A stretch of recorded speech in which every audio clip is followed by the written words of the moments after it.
L'humour en République démocratique du Congo, est-ce une passion ou est-ce une distraction? Bienvenue dans Face à Face Télévision. Je suis Gédéon Amba, votre présentateur. Nous sommes en direct de Kinshasa. Alors, nous allons décortiquer ce sujet qui est très pertinent aujourd'hui dans notre ville de Kinshasa ou encore dans notre industrie en République démocratique du Congo. Et sans doute, je suis accompagné de El Negro Mavinga qui va se présenter, qui va parler de lui et qui va défendre ses passions. Donc, à lui l'antenne. Bonjour El Negro. Ouais, bonjour, monsieur Gédéon Amba. Vous avez... Bonjour à tous les téléspectateurs. Bonjour ou bonsoir, ça dépend à l'heure que vous nous captivez. Et je me présente au nom de El Negro Mavinga. Je suis artiste, humoriste, créateur de contenu, prestataire de des festivals, de des mariages, donc partout. Donc, vous pouvez aussi s'abonner sur mes comptes, me rechercher. Vous me trouvez bien sur TikTok, Instagram, donc partout. Tapez seulement sur la barre de recherche El Negro Mavinga. Donc, merci. Là, vous avez déjà eu à entendre qui est El Negro Mavinga. Mais alors, ma question était celle de savoir qu'est-ce qui te motive à pouvoir faire de l'humour? Parce qu'aujourd'hui, quand nous voyons les jeunes, quand tu demandes à tout jeune à Kinshasa, on a la ministre, on a la politicien, comptable, je serai médecin, avocat. Mais toi, tu as quand même pris le risque de choisir l'humour. Quelle était ta plus grande motivation? Bon, en fait, au début, moi aussi j'ai rêvé de jouer à footballeur, mais du coup, je ne savais pas que j'avais le talent de l'humour à moi. Et puis, une fois, quand j'étais en 5e de humanité dans mon école, et pendant que les autres faisaient le poème, et je n'avais pas compris directement comme ça moi-même, je me suis décidé, non, aujourd'hui je vais essayer d'imiter les promoteurs de mon école et de l'imiter aussi Fali à l'époque. Le premier jour que j'ai imité Fali, mon promoteur de l'école aux Unis culturelles, et tout le monde était satisfait en fait à l'école. C'est là où j'étais motivé, j'ai dit non, je dois conseiller l'humour. Ouais, c'est un peu ça. Non, faire ça seulement par plaisir ou par sentiment, non. J'ai fait ça pour mon travail. Je ne fais pas ça seulement que je prends quelque chose, ou bien je fais ça seulement pour un temps et puis j'abandonne, non. Je fais ça pour toute ma vie. Donc, très très intéressant, j'ai apprécié.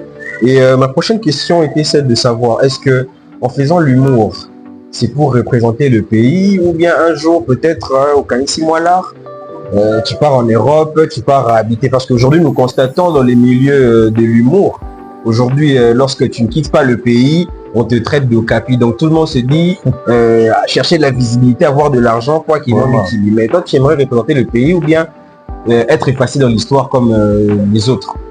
Bon, c'est ça que je viens de dire tout à l'heure là. Moi je fais pas ça pour plaisanter ou bien pour ça. Je fais ça pour toute ma vie. J'ai dit à la vie ou à la mort. Je fais ça comme nos papas à la maison, non? Je fais ça pour devenir parent. C'est ça mon travail. Humour, c'est mon travail. C'est ça qui va aider mes enfants, c'est ça qui va réaliser mes projets, les rêves aussi de mes enfants en fait.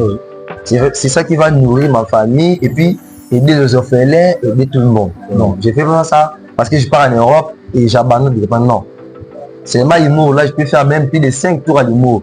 Si tu te concentres à l'objectif, tu fais un bon humoriste et puis bon, c'est vraiment un peu ça. Donc je ne peux pas faire ça après, pour un temps j'abandonne, non.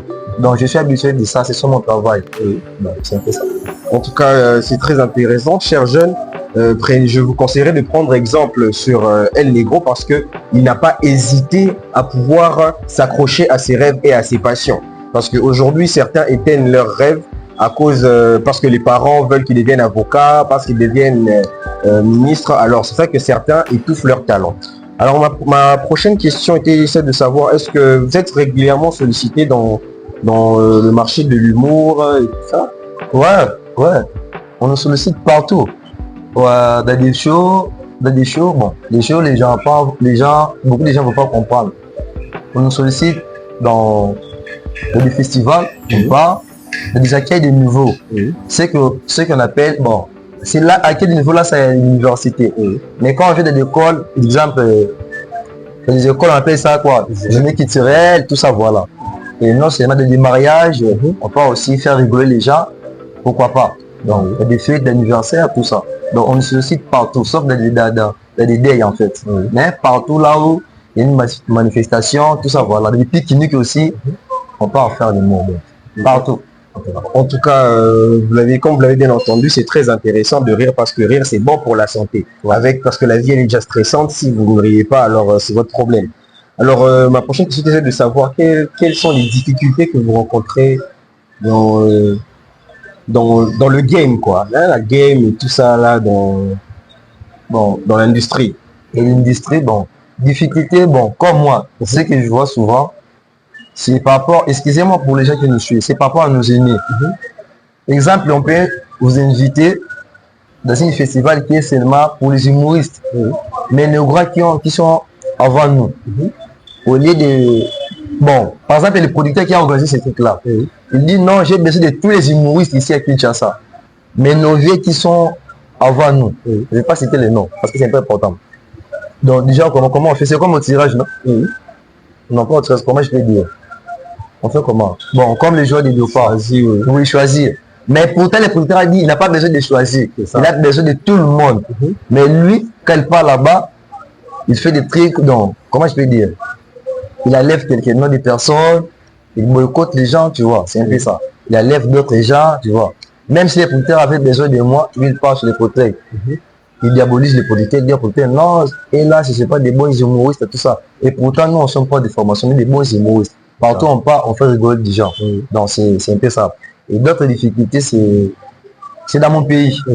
Dans mon pays, chez nous, au Congo, on ne respecte pas des humoristes. Ouais, malgré on fait des trucs de dingue, on fait rigoler les gens. Tu fais un truc de bon, tu viens de le dire, non? Rigoler, c'est bon pour la santé. Mais chez nous, à Kinshasa, tu vois, tu peux se mettre devant tout le monde, devant tout le monde. Tu fais rigoler les gens, mon oiseau, ben, donc on décide comme ça. Non seulement comme ça, partout nous on parle des humoristes. Nos cachets, on nous donne que des faux cachets, des petits cachets.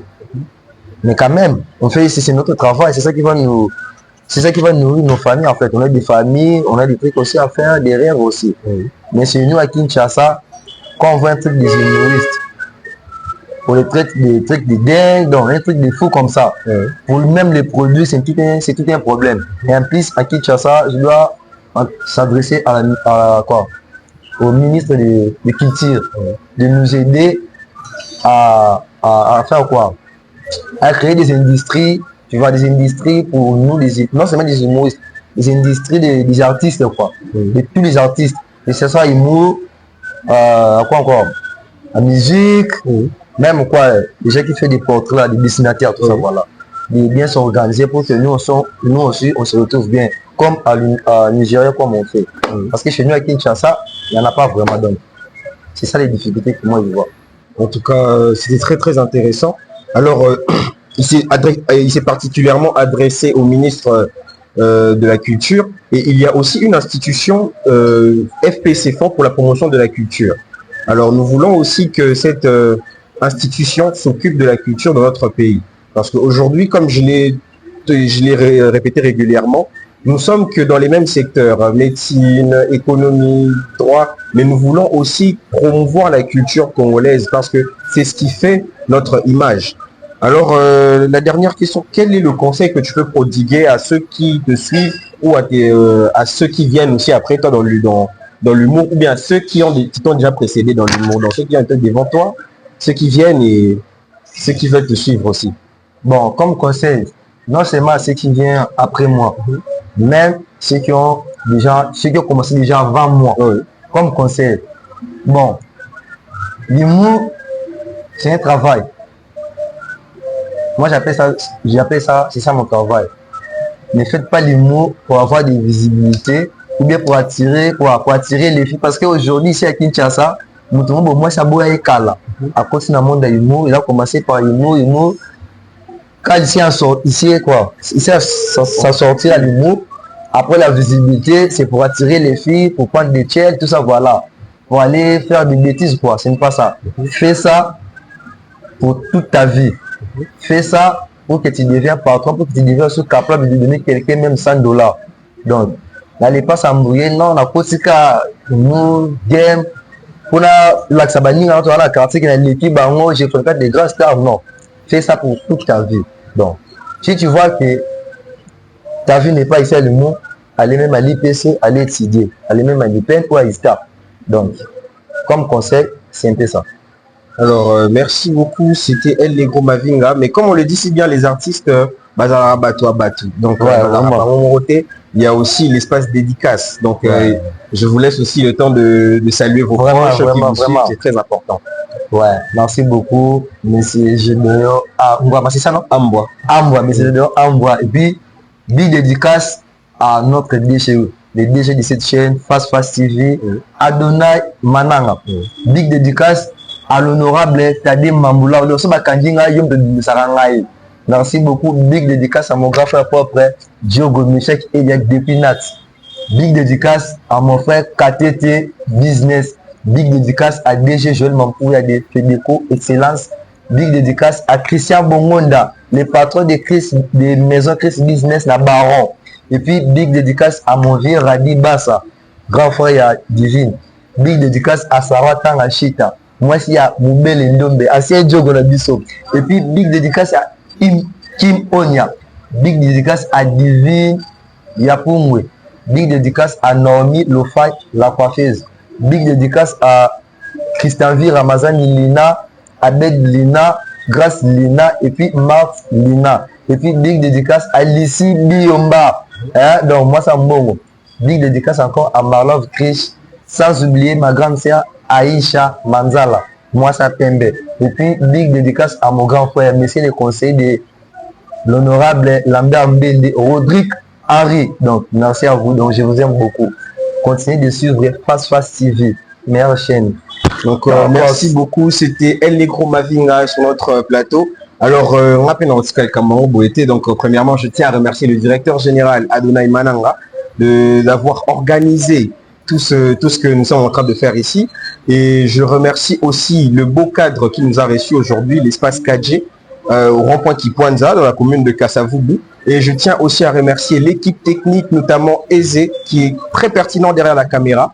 Et c'était un très grand plaisir. Alors, à bientôt.